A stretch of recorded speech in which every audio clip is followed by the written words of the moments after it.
Hey guys, welcome back to another video. This is Troy from Cichlid Bros. In today's video, I'm going to be adding fish to my saltwater aquarium behind me here. Apologies for the delay. A lot of people have been asking for updates, but as I mentioned, I'm taking it slow with this first saltwater aquarium of mine. I'm really excited to show you what I got today, and guys, let's dive right in.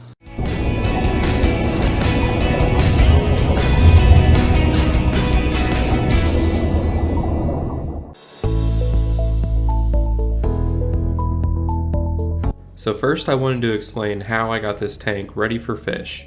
I posted a video on the setup and the equipment I used about 8 weeks ago, and I'll leave that down in the description. This is a 48-gallon Fiji Cube aquarium. It also has a 15-gallon sump, and it's now fully cycled. During this 8-week span, I added ammonia drops every so often, along with some quick start from Fritz. This kick-started the cycle, but I also gave the tank plenty of time to establish, and I even had some algae growth on the sand here. I've only had my light on here and there as I'm filming videos, but even so I've generated some algae growth on my sand bed here. This will be great for the cleanup crew I'm looking to get, just so that they have something to graze on already. Voila! He is clean! This aquarium comes with a 15-gallon sump, and I'm going to be adding a skimmer to this next week, which I'll show in a future video. This aquarium is also powered by a sinker silent C-shape pump. I'll leave links in the description below for all the different equipment that I used on this tank setup, and you can watch that video that I mentioned earlier down in the description, which is the full setup of this tank.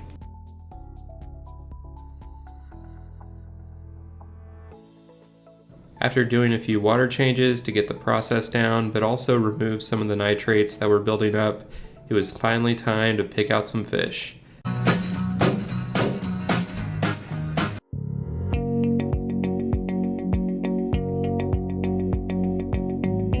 So Old Orchard Aquarium is over a half-hour drive from me, but the drive was worth it to get some quality saltwater fish. They also have plenty of freshwater fish here, but we're focusing on the other side today. They've had some big fish and display tanks for quite a while here, but I'm focusing on reef-compatible fish today. The obvious choice for my tank size are clownfish. They had a ton of different designer clownfish here, ranging anywhere from $40 for a pair to over $300 depending on the type. They had some awesome saltwater fish here that looked very healthy.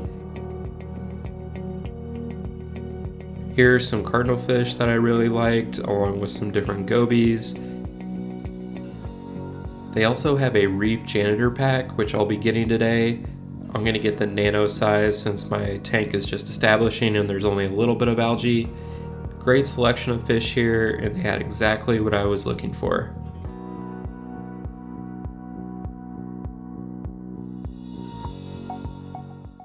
Alright, so they had exactly what I wanted. Really excited about the pickups. I got them right here. Safety first. Let's get these guys home, acclimated, and then into the tank. Okay, we got everything home. Now it's time to check out the first bag here. I got my one emerald crab, which was part of that reef janitor pack, along with the Astrea snails. I also picked up different hermit crabs as part of that pack. And then I added to this pack with 3 Nasaria snails.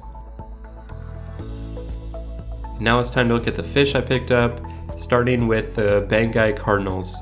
I picked up 3 of these guys and they looked awesome with some vibrant color. Really excited about these guys. And then my last bag here is my pair of clownfish.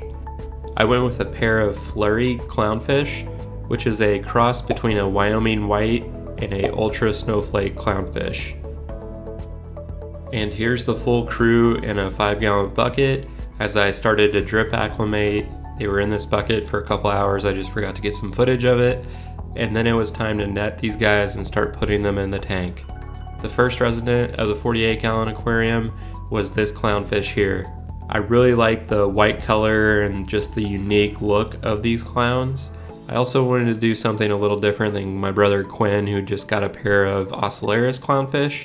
So the contrast works really nicely.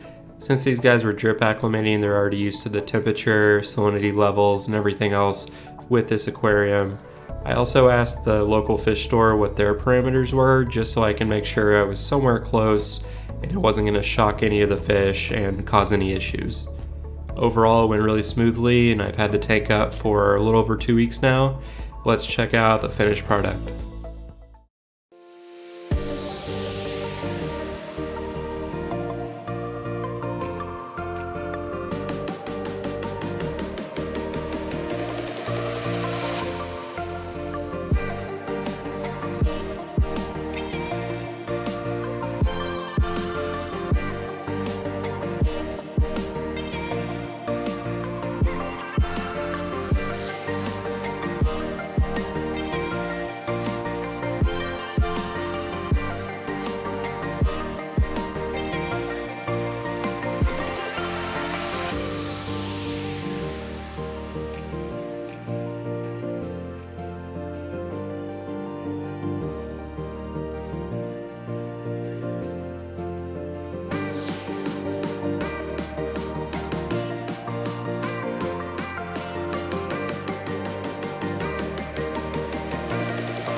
Okay guys, so I'm really excited for the fish that I picked up here. The 2 clowns and the cardinal fish are awesome, and then I also like all the different crabs and snails that I have in here. It's a very unique setup and it's very cool to see. These clownfish are super active and they already have a lot of personality, greeting me at the top of the tank and wanting food all the time. I feel like we have to give these guys a name, and since these guys are flurry clownfish, might as well name them Nick Flurry, and that would make the other one Maria Hill. I do. I understood that reference. But seriously, if you have any other suggestions, we'd love to hear some different name options for these 2 guys.